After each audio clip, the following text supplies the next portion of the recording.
అందరికీ శుభోదయం. మీరందరూ బాగుండాలని మనస్ఫూర్తిగా కోరుకుంటూ welcome back to our channel simply Soujanya. ఈరోజు వీడియో వచ్చేసి లాస్ట్ వీడియోలో మీకు చెప్పాను కదా మా పాప బుక్స్ తీసుకురావాలని చెప్పి. సో తీసుకొచ్చాను. ఆ బుక్స్ ఎలా ఉన్నాయి 19 కిడ్స్కి ఈ 2000 కిడ్స్కి అదేనండి. అప్పటి చదువులకి ఇప్పటి చదువులకి ఎంత డిఫరెంట్ ఉంది అనే దాంతోపాటు మార్నింగ్ హడావుడి లేకుండా పిల్లలకి లంచ్ బాక్స్ ప్రిపేర్ చేయడానికి ఒక మంచి రెసిపీకి కూడా మీతో షేర్ చేసుకుంటున్నాను. సో వీడియో ఎక్కడ స్కిప్ చేయకుండా చివరి వరకు చూడండి. లాస్ట్ వీడియోలో చెప్పాను కదా నేను ఇడ్లీ రవ్వతో పాపడాలు పోసాను అని. సో ఆ పాపడాలు అయితే ఇలా అయ్యాయి చూడండి. ఎండిన తర్వాత మా బాబు ఎంత కష్టపడుతున్నాడో. సో అవైతే తీయడం అయిపోయింది. అలాగే రాగులు కూడా ఇంట్లో మన సరుకులు తెచ్చుకొచ్చినప్పుడు ఉంటాయి కదా, వాటిని కూడా ఇలా మంచిగా కడిగి ఆరబెట్టుకోవడానికి సిద్ధంగా పెట్టుకున్నాను. సో ఇప్పుడు బయట ఎండ బాగా వచ్చింది, అందుకని ఇలా ఆరబెట్టుకుంటున్నాను. వీటితో పాటు పాపడాలు కూడా తీసాను కదా, అవి కూడా ఎండలో అసలు వాతావరణం అయితే నమ్మడానికే లేదు. అప్పుడే ఎండ ఎంత బీభత్సంగా కొడుతుందో, నెక్స్ట్ మినిటే మబ్బులు పట్టేస్తున్నాయి. ఇవన్నీ ఎండలో పెట్టాను కదా, ఒక 3-4 టైమ్స్ తీయడము పెట్టడము ఇదే సరిపోయింది నాకు.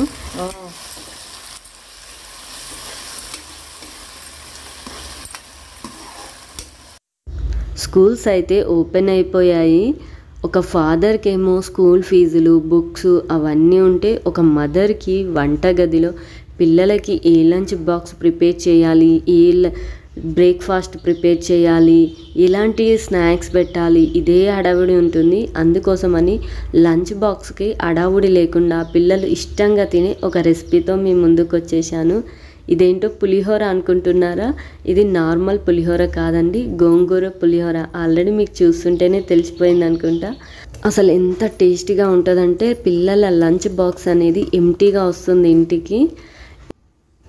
నాకు వీడియో స్టార్టింగ్ నుంచి తీయాలన్న ఆలోచన లేదు, సడన్గా గుర్తుకొచ్చింది. అరే ఈ రెసిపీ బాగుంది కదా, ఎవరికైనా షేర్ చేస్తే యూజ్ అవుతుంది కదా అని చెప్పి. ఇదైతే గోంగూర పులిహోర, చాలా టేస్టీగా ఉంటుంది. దీని రెసిపీ వచ్చేసి మనం పులిహోరకి ఎలా అయితే తాలింపు పెట్టుకుంటామో అలాగే పెట్టుకోవాలి. అదేనండి 2 టేబుల్ స్పూన్ల ఆయిల్, ఆవాలు, జీలకర్ర, కొంచెం పచ్చిమిర్చి, అలాగే 2-3 ఎండుమిర్చి, 2-3 కచ్చా పచ్చాగా దంచిన వెల్లుల్లి రెబ్బలు, కరివేపాకు, కొత్తిమీర ఇవన్నీ వేసుకొని కొద్దిగా పసుపు మంచిగా కలుపుకోవాలి. ఇవి మిక్స్ అయిన తర్వాత ముందుగా కడిగి పెట్టుకున్న 2 కప్పుల గోంగూర వేసి కలుపుతూ ఉండాలి. ఇదంతా సిమ్లో మాత్రమే చేస్తూ ఉండాలి. గోంగూర తొందరగానే కుక్ అయిపోతుంది. మంచిగా కుక్ అయిపోయిన తర్వాత అందులో టేస్ట్కి తగ్గట్టు కొద్దిగా కారము, ఉప్పు వేసి మళ్ళొకసారి కలుపుకొని పైనుంచి కొత్తిమీర, కరివేపాకు, ధనియాల పొడి యాడ్ చేసి ఒక 2 మినిట్స్ మూత పెట్టేసి స్టవ్ ఆపేస్తే చాలు. ఎంతో టేస్ట్ అయిన మన గోంగూర పులిహోర అయితే రెడీ అవుతుంది. ముందుగా అన్నం వండి పెట్టుకుంటాం కదా, వాటిని చల్లారి పెట్టుకొని అందులో ఈ మిశ్రమాన్ని కలుపుకుంటే చాలు, మనకెంతో టేస్ట్ అయిన గోంగూర పులిహోర రెడీ అవుతుంది. చాలా సింపుల్గా చేయొచ్చు, వితిన్ మినిట్స్లో. టేస్ట్ కూడా చాలా అంటే చాలా బాగుంటుంది. పిల్లలు ఇష్టంగా తింటారు. దానికి పక్కన నంచుకోవడానికి పాపడాలు కానివ్వండి, ఇలా ఏదో ఒకటి పెడితే ఇష్టంగా తినేస్తారు. ఇదైతే మా బాబుకి లంచ్ బాక్స్ అన్నట్టు ప్రిపేర్ చేశాను. ఎంత ఇష్టంగా తిన్నారో. ఆ రోజు బ్రేక్ఫాస్ట్ కూడా ఇదే పెట్టేశాను. మీలో ఎవరైనా గోంగూర పులిహోర ట్రై చేయని వాళ్ళు ఉంటే ఈసారి ట్రై చేయండి. టేస్ట్ అయితే చాలా బాగుంటుంది. ట్రై చేసిన వాళ్ళు ఎలా ఉందో కంపల్సరీ కామెంట్ చేయడం మర్చిపోవద్దు. పులిహోర కంప్లీట్ అవ్వగానే చూసేసరికి పోపుల డబ్బా అంతా మెస్సీగా ఖాళీగా అయిపోయింది. అందుకని ఇలా వెంటనే కడిగి పెట్టేసుకుంటున్నాను. ఏదైనా బాక్సులు ఖాళీ అయ్యాయంటే ఇలా వెంటనే కడిగి పెట్టేసుకుంటాను. అన్నీ జమ చేసి ఒక రోజు పెట్టుకొని అయితే క్లీన్ చేసుకోను నేను, ఎందుకంటే అలా ఎక్కువ టైం తీసుకుంటాను కాబట్టి చాలా అలసిపోతాం కూడా. అందుకని ఇలా వెంటనే ఖాళీ అయినాయి కడిగి పెట్టేసుకుంటే ఈజీగా ఉంటుంది. కిచెన్ కూడా చూడ్డానికి ఎంతో నీట్గా చాలా ప్లెజెంటెడ్గా అనిపిస్తుంది. లాస్ట్ వీడియోలో చెప్పాను కదా మా పాప స్కూల్ బుక్స్ అయితే తీసుకురావడానికి వెళ్ళాలని. సో స్కూల్కి అయితే వెళ్ళి తన బుక్స్ అయితే తీసుకొచ్చాను. సో అవే ఇక్కడ మీకు చూపిస్తున్నాను. 19 కిడ్స్కి అలాగే 20 కిడ్స్కి చదువులో చాలా డిఫరెన్స్ ఉన్నాయి. ఇప్పుడు మనం చదువుతున్న చదువులకి అప్పటి చదువులకి చాలా అంటే చాలా వేరియేషన్ ఉంది. మీలో ఎంతమంది 19 కిడ్స్ ఉన్నారో కంపల్సరీ కామెంట్ చేయండి. ఈ వీడియో చూస్తున్న ప్రతి ఒక్కరికి ఈ వీడియో అనేది కనెక్ట్ అవుతుందని అనుకుంటున్నాను. ఎందుకంటే పిల్లల వయసులు తక్కువ, వాళ్ళు మోసే చదువుల బుక్స్ బరువు ఎక్కువ. ప్రతి పేరెంట్ బాధపడుతుంది కూడా ఇదే. కానీ తప్పని పరిస్థితిలో ఇదన్నీ ఫాలో అవ్వాల్సి వస్తుంది. ఇప్పటి చదువులకి స్కూల్ ఫీజులు ఎక్కువే, అలాగే బుక్స్కి కూడా ఎక్కువే. కానీ 19 కిడ్స్కి ఓన్లీ బుక్స్ అంటే టెక్స్ట్ బుక్స్, నోట్ బుక్స్. అందులో ఒకటి క్లాస్ వర్క్ ఉంటే ఇంకొకటి హోంవర్క్. అది కూడా ఒకటే బుక్లో మెయింటైన్ చేసేవాళ్ళం. మరి ఇప్పటి పిల్లలకి బుక్స్ వచ్చేసరికి class works, homeworks, project books, record books, text books వచ్చేసరికి ప్రాక్టీస్ బుక్స్, స్టడీ మెటీరియల్స్, అలాగే computer books, lab books, life skills books, అలాగే లూసిడా బుక్స్ అని, ఇవి కాకుండా టెక్స్ట్ బుక్స్. ఇన్ని బుక్స్ పిల్లలు LKG నుంచి 10th ఎవరైనా సరే ఇదే ఫాలో అవుతున్నారు. ఇదంతా 20 కిడ్స్కి సంబంధించిన స్టడీ మెటీరియల్. మరి 19 కిడ్స్కి మీలో ఎంతమంది ఒక్క నోట్బుక్ తీసుకెళ్ళి 2 సబ్జెక్ట్స్ మెయింటైన్ చేసిన వాళ్ళు ఉన్నారు? మేమైతే ఒక సబ్జెక్ట్కి సంబంధించిన నోట్బుక్ ఉంటే అందులో ముందు వైపు ఒక సబ్జెక్టు, వెనుక వైపు ఇంకో సబ్జెక్ట్, మొత్తం 6 సబ్జెక్ట్స్ కలిపి 3 బుక్స్ మెయింటైన్ చేసేవాళ్ళము. అందులో నోట్బుక్స్, టెక్స్ట్ బుక్స్ మాత్రమే ఉండేది. కానీ ఇప్పటి వాళ్ళకి ఒక్క సబ్జెక్ట్కి సంబంధించి 4 to 5 బుక్స్ అయితే ఉంటున్నాయి. Class works, home works, practice books, record books, project books, ఇంకా లూసిడా అని ఇలా ఒక్క సబ్జెక్ట్కి 4 to 5 బుక్స్ కంపల్సరీ ఉంటుంది. అది LKG కానివ్వండి, 10th వరకు వాళ్ళైనా సరే ఇదే మెయింటెనెన్స్. కానీ అప్పటి వాళ్ళకు ఇంత బర్డెన్ ఉండేదా బుక్స్ అంటే? లేదు. హ్యాపీగా ఒక బ్యాగ్లో ఒక 2 to 3 బుక్స్ పెట్టుకొని వెళ్తే చాలు అన్నట్టు ఉండేది. ఇప్పటి పిల్లలైతే ఇంకా సబ్జెక్ట్ వైజ్గా రబ్ బుక్స్ కూడా అడుగుతారు. కానీ 19 కిడ్స్ ఒక్క rub book all in one లాగా మెయింటైన్ చేసేవాళ్ళు. ఏమంటారు మీరు?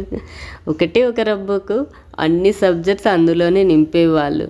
కానీ అప్పటి చదువుకి ఇప్పటి చదువుకి ఎంత డిఫరెంట్ ఉంది. క్వాలిటీ వైజ్గా కూడా అప్పుడున్నంత క్వాలిటీ ఇప్పుడు ఉన్నట్టు అనిపించదు నాకు.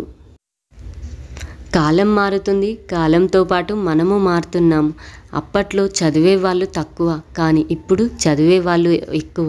ప్రతి ఒక్కరూ తమ పిల్లల్ని మంచిగా చదివించి మాలా కాకుండా కష్టపడకుండా వాళ్ళు రేపు సంతోషంగా ఉండాలి అన్న ఒకే ఒక ఉద్దేశంతో ఎంత ఫీజులైనా పర్లేదని ప్రైవేట్ స్కూల్స్కి పంపివ్వడం, చదివించడం చేస్తున్నారు. కానీ అది పిల్లలు అర్థం చేసుకొని కష్టపడి చదివి వాళ్ళు ప్రయోజకులైతే ఏ తల్లిదండ్రులు కూడా ఎంత హ్యాపీగా ఫీల్ అవుతారో కదా. ఇక్కడ చూసారా, ఇది లూసిడా. అదేనండి చుచ్చిరాత. మనకు కూడా 19 కిడ్స్కి ఉండేది కదా. ఈ బుక్స్ అన్నీ చూస్తుంటే నాకైతే నా చిన్నతనం గుర్తుకొచ్చింది. అసలు అప్పుడు బుక్స్ తీసుకొచ్చుకోవడం, న్యూస్ పేపర్స్తో కవర్స్ వేసుకోవడం, ఎవరు ఫస్ట్ వేసుకుంటారా అని పోటీ పడి వేసుకోవడం, అసలు ఎంత బాగుండేదో.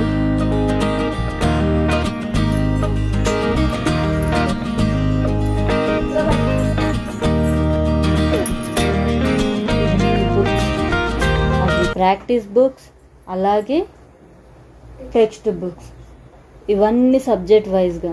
అవి లూసిడా అని, లైఫ్ స్కిల్స్ అని, కంప్యూటర్స్ అని, ఇవేమో నోట్బుక్స్.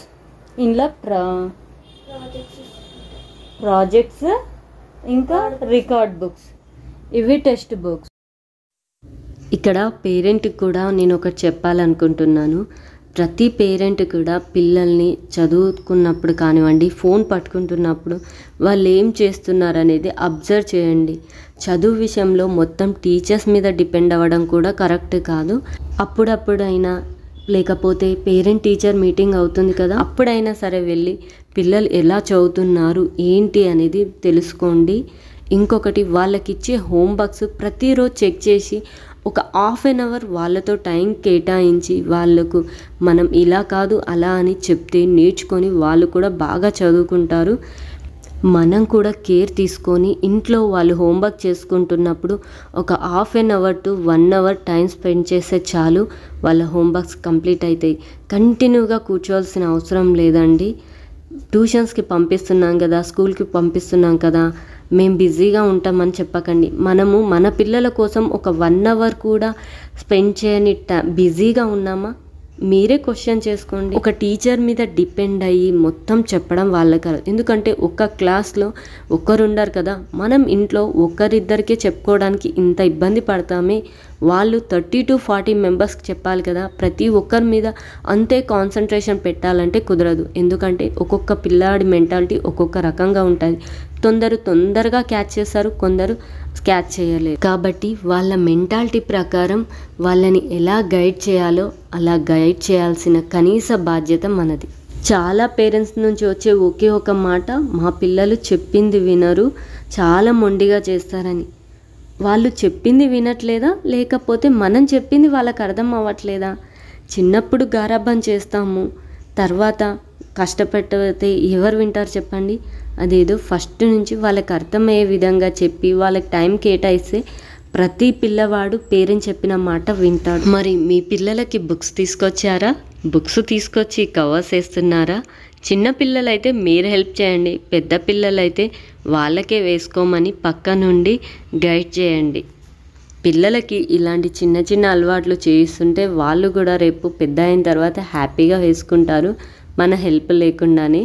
కానీ పక్క నుండి కంపల్సరీ అయితే వాళ్ళకి గైడ్ చేస్తూ ఉండండి. కవర్స్ ఎలా వేసుకోవాలి, స్టిక్కర్ ఎలా స్టిక్ చేసుకోవాలని ఇలా చిన్న చిన్నవి పిల్లలకి నేర్పించడం వల్ల, వాళ్ళతో పాటు మనం కూర్చోవడం వల్ల పేరెంటింగ్ అండ్ పిల్లల మధ్య బాండింగ్ అనేది పెరుగుతుంది. ఇంట్లో మా పిల్లలే వేసుకుంటారు కవర్స్ అన్నీ కూడాను.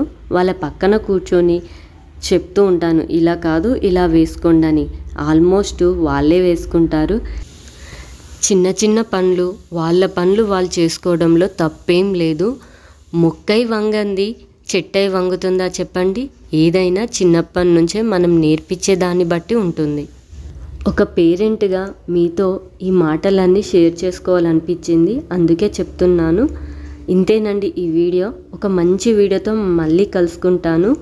మన వీడియోని ఎవరైనా ఫస్ట్ టైం చూస్తే ప్లీజ్ సబ్స్క్రైబ్ చేసుకోండి. సబ్స్క్రైబ్ చేసుకొని అక్కడున్న బెల్ సింబల్ని క్లిక్ చేసి ఆల్ అనే ఆప్షన్ని ఆన్లో పెట్టుకుంటే నేను పెట్టే వీడియో నోటిఫికేషన్ మీకు డైరెక్ట్గా వస్తుంది. ఇంతేనండి ఈ వీడియో. ఒక మంచి వీడియోతో మళ్ళీ కలుసుకుంటాను. ఈ వీడియో మీకు ఎలా అనిపించిందో కామెంట్ చేయడం అస్సలు మర్చిపోవద్దు. అలాగే మీ ఫ్రెండ్స్ అండ్ ఫ్యామిలీకి ఎవరికైనా ఈ వీడియో యూజ్ అవుతుంది అనుకుంటే కంపల్సరీ అయితే షేర్ చేయండి. ఉంటానండి.